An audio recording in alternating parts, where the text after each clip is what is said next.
नमस्कार, धर्म ज्ञान के दर्शकों का स्वागत है। मैं हूं आपके साथ कविता राणा। न लंबा काफिला, न सियासी ठाट बाट, हर रंग में रंगने वाले मध्य प्रदेश के मुख्यमंत्री शिवराज सिंह चौहान लंबी रेस के एक ऐसे खिलाड़ी हैं जो पिछले 15 सालों से प्रदेश की सत्ता पर काबिज हैं। सियासत के एक ऐसे मजे हुए खिलाड़ी हैं जो भले ही अटल अडवाणी के दौर के हों, लेकिन आज भी मोदी के दौर में भी उनकी अहमियत किसी से कम नहीं।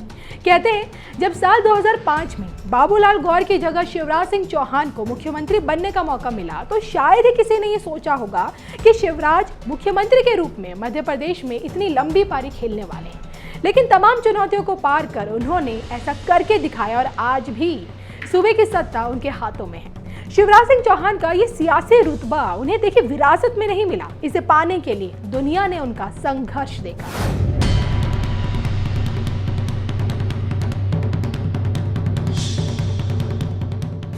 संगठन में कोई भी बड़ी भूमिका निभानी हो या फिर सत्ता चलानी हो, शिवराज सिंह चौहान हमेशा तैयार दिखे। सोचिए, एक किसान परिवार से आने वाले शिवराज सिंह चौहान जब महज 9 साल के थे तब उन्होंने किसानों के हितों के लिए लड़ाई लड़ी। तब लोग इस बच्चे के जज्बे को देखकर दंग रह गए।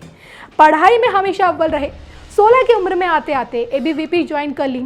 फिर जब छात्र संघ चुनाव में किस्मत आजमाई तो उसमें सफलता पाई। अटल और अडवाणी के दौर में देश की राजनीति में कदम रखने वाले शिवराज सिंह चौहान तब नजरों में आए जब उन्होंने अपने दम पर कांग्रेस के अर्जुन सिंह सरकार के खिलाफ बड़ा आंदोलन चलाया और पूरी सरकार को हिलाकर रख दिया। इसके बाद तो देखिए, एबीवीपी में महासचिव बनाए गए। फिर बतौर सांसद जब उन्होंने अपने संसदीय क्षेत्रों से जुड़े किसान, मजदूर और गरीबों से जुड़े मुद्दे उठाते हुए पद यात्राएं निकाली तो उन्हें नया नाम मिला, पाँव पाँव वाले भैया। उस वक्त देखिए, किसी को ये पता नहीं था कि यही भैया जब सूबे की सत्ता पर बैठेंगे तो कोई भी उन्हें हिला नहीं पाएगा। और आज की तारीख में शिवराज सिंह चौहान बीजेपी के देखिए इकलौते ऐसे नेता हैं जो मध्य प्रदेश जैसे राज्य में सबसे ज्यादा वक्त तक मुख्यमंत्री बने रहने का रिकॉर्ड बना चुके हैं। बतौर मुख्यमंत्री शिवराज सिंह चौहान देखिए 15 साल पूरे कर चुके हैं और अब बारी है 5वीं बार फिर से मुख्यमंत्री बनने की। जी हाँ, अगले साल यानी कि देखिए 2023 में मध्य प्रदेश का चुनाव है और जिसे देखते हुए जूना अखाड़े के महामंडलेश्वर स्वामी अवधेशानंद गिरी महाराज ने एक ऐसी भविष्यवाणी की है जिसके चलते पीएम मोदी के उत्तराधिकारी पर भी सवाल उठने लगे हैं। हाल ही में परशुराम जयंती के मौके पर मुख्यमंत्री शिवराज सिंह चौहान भोपाल के लाल घाटी स्थित गुफा मंदिर पहुंचे हुए थे और यहां इन्होंने भगवान परशुराम की 21 फीट ऊंची प्रतिमा का अनावरण किया। इस कार्यक्रम में स्वामी अवधेशानंद गिरी महाराज भी देखिए उपस्थित रहे थे और उन्होंने शिवराज सिंह चौहान के लिए मंच से ही एक ऐसी भविष्यवाणी कर दी जिसके बाद तो देखिए राजनीतिक गलियारों में हलचल शुरू हो गई। स्वामी अवधेशानंद गिरी ने इस बात की भविष्यवाणी की है कि शिवराज सिंह चौहान न सिर्फ सूबे के अगले मुख्यमंत्री होंगे बल्कि देश का भविष्य भी होंगे, यानी कि पीएम मोदी के अगले उत्तराधिकारी और 2024 के बाद देश के अगले प्रधानमंत्री। आदरणीय मुख्यमंत्री जी, आपकी संवेदनशीलता प्राय सर्वत्र सुपरिचित है, न केवल मध्य प्रदेश में, सब जगह। मेरे प्रति आपका अधिक अनुराग है, इस दृष्टि से नहीं कह रहा। आप भारत का भविष्य हैं। मेरी सच में आप बड़ी शुभकामनाएं आपके लिए। बहुत आप भारत का बड़ा भविष्य हैं।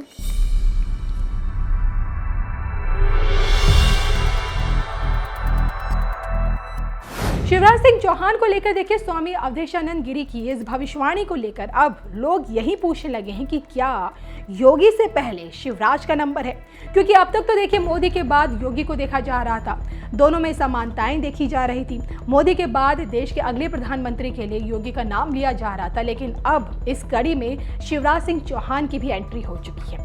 यूपी की तरह मध्य प्रदेश में भी बुलडोजर चलना शुरू हो चुका है।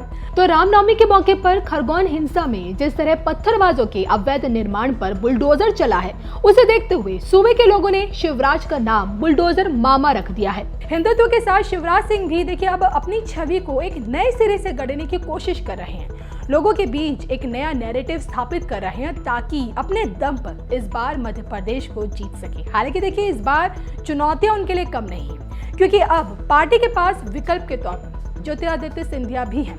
कांग्रेस से बीजेपी में गई सिंधिया का कद देखिए डे 1 से बढ़ता जा रहा है। पहले प्रदेश की राजनीति में मुख्यमंत्री शिवराज सिंह चौहान के इर्द गिर्द भाजपा के केवल 1-2 नाम ही सुनाई पड़ते थे, लेकिन अब शिवराज सिंह चौहान के बाद कई जगह पर सिर्फ सिंधिया सिंधिया की आवाजें सुनाई देती और ऊपर से जैन मुनि महाराज सिंधिया के आगामी मुख्यमंत्री बनने की भविष्यवाणी कर चुके हैं। तो स्वामी अवधेशानंद गिरी महाराज की दूरदृष्टि तो देखिए शिवराज सिंह चौहान में देश का प्रधानमंत्री देख रहे हैं। लेकिन इससे पहले क्या वो 2023 का चुनाव जीत पाते हैं? क्या 5वीं बार मुख्यमंत्री पद की शपथ ले पाते हैं? और क्या जनता इस बार शिवराज सिंह चौहान का साथ देगी?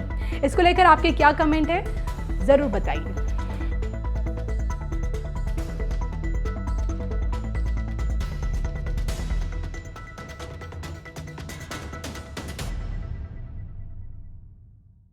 साथियों, स्टीरियोटाइप्स और साइलोस को तोड़कर जो सक्सेस मिलती है वो देश को नई ऊंचाई पर ले जाती है। आपको याद होगा जब मैंने डिजिटल इंडिया की बात की थी तो कुछ लोग कई तरह के सवाल उठाते थे। हिंदुस्तान में डिजिटल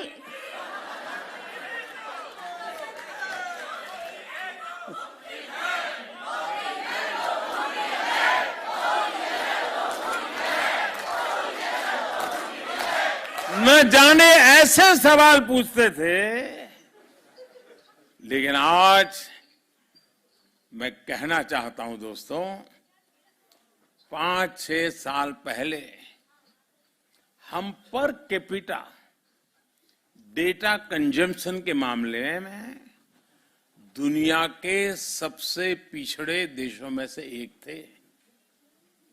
ये मैं बहुत दूर की बात नहीं कर रहा हूं, 5-6 साल पहले। लेकिन आज स्थिति एकदम से बदल गई है। अनेक बड़े देश मिलकर जितना per capita mobile data consume करते हैं उससे ज्यादा हम भारत में करते हैं। सबसे बड़ी बात यह है कि आज जो भी नया यूजर जुड़ रहा है वो शहरों से नहीं है, दूर सुदूर जंगलों में रहने वाले भारत के छोटे छोटे गांव है दोस्तों।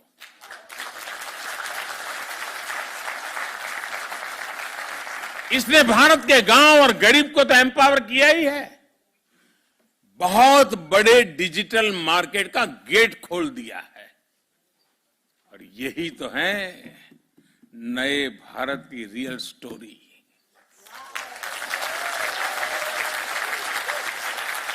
देश का मिजाज कैसे बदलता है, इसका एक और उदाहरण मैं आपको बताना चाहूंगा। यह हमारी आजादी का 75वां साल है। लगभग 75 महीने पहले, 75 मंथ्स पहले की बात मैं कर रहा हूं, हमने स्टार्टअप इंडिया कार्यक्रम शुरू किया था। तब स्टार्टअप इकोसिस्टम के रूप में दुनिया में भारत की कोई गिनती ही नहीं थी, नाम कहीं उल्लेख ही नहीं होता था। आज हम यूनिकॉर्न्स के मामले में दुनिया में नंबर 3 पर खड़े हैं।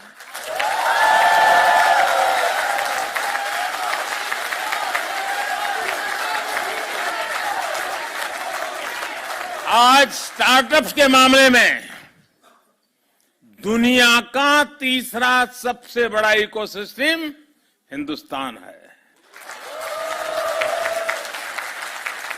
2 साल पहले जब दुनिया कोविड से जूझ रही थी,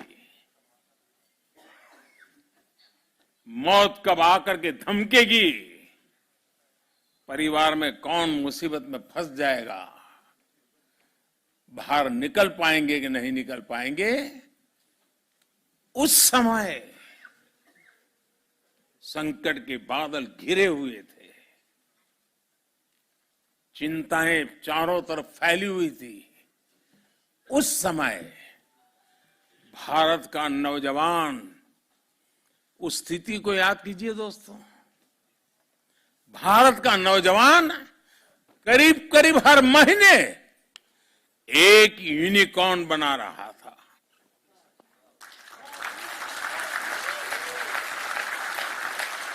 दो 2021 में तो ये स्पीड और बढ़ गई और 8-10 दिन में ही वो यूनिकॉर्न बनाने लग गया। और इस साल के शुरुआती 2022 के शुरुआती 3 महीने में तो हर हफ्ते एक यूनिकॉर्न भारत में तैयार हुआ।